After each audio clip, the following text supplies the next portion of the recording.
Hundreds of people. You actually saw so many of them running for cover when that gunfire erupted at that parade. Thankfully, businesses in downtown Highland Park offered many people shelter from the bullets, though most businesses were closed and people had to flee to open parking lots or try to hide at times behind park benches and dumpsters.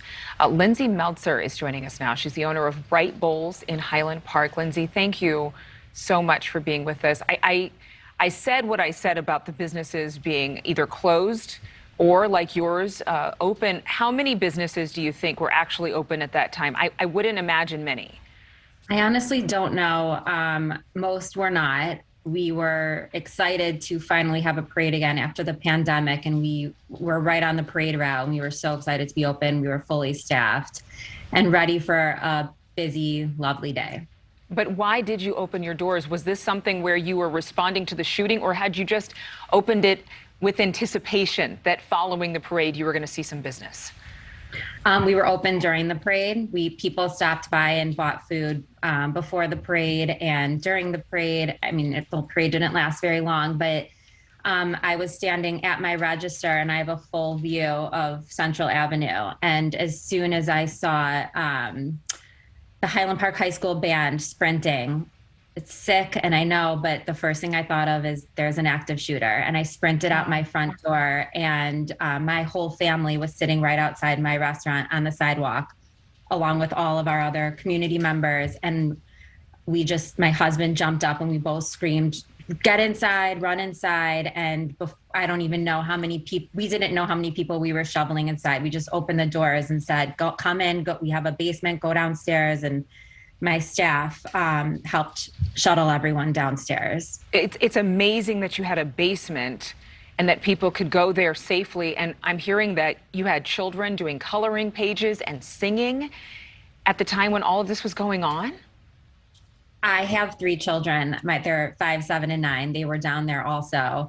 Our good friend Lucy was sitting right outside our restaurant. She's a teacher and probably the only person there that was trained on how to handle an active, or what to do in an active shooting situation. And she sat down immediately with about 20 kids in a circle and started doing a calming exercise.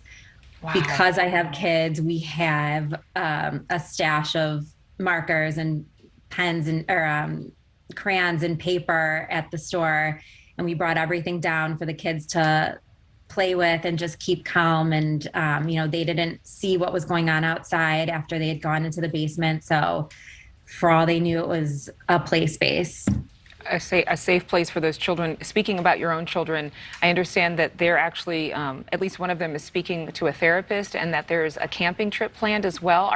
How are you helping your children to process the news, especially as I'm sure people are talking about around them?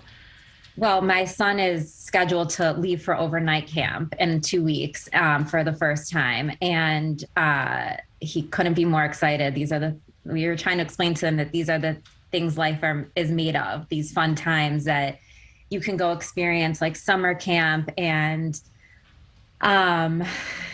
taking trips with your family, and usually a parade. And once in a while, someone will ruin it for you, but you keep on going. And we have a very good friend who lives around the corner who's a social worker. And I called her yesterday and just asked her, how do I get my child talking? What do I do? I'm worried. Is it me? Is it him? Is he okay? The other 2 seem a little bit better. My oldest is 9. He knows everything that was going on. He saw a text message on my phone that one of my friends was shot during the parade. So he, panicked a little bit, and we just wanted to make sure he was okay. So my friend graciously invited us and another family over for pizza in her house and to sit and talk. She works with kids in a school, and she talked with the kids the way a social worker does, the way I don't know how. And I'm so grateful for her. She gave me some tools on how to get my child talking, just to make sure we're communicating and it's out in the open, and that he can ask us anything and we can give him the best answers that we know how. is very helpful. We're grateful to live in this wonderful community. Well, two things you bring up that I think are so important is one, the community coming together, not having families deal with the grief and the shock of this alone. And two, just as parents, talk to your kids, talk to your children about what happened. Don't act like nothing happened and hope that they didn't see anything, because the world is way too wide open right now. Lindsay Meltzer, thank you. And thank you for helping all of those people. I'm sure that they just feel like they owe you a debt of gratitude. So thank you. I'm so glad you're okay. Anyone in our shoes would have done it. It's our pleasure. Thank you. Bless you.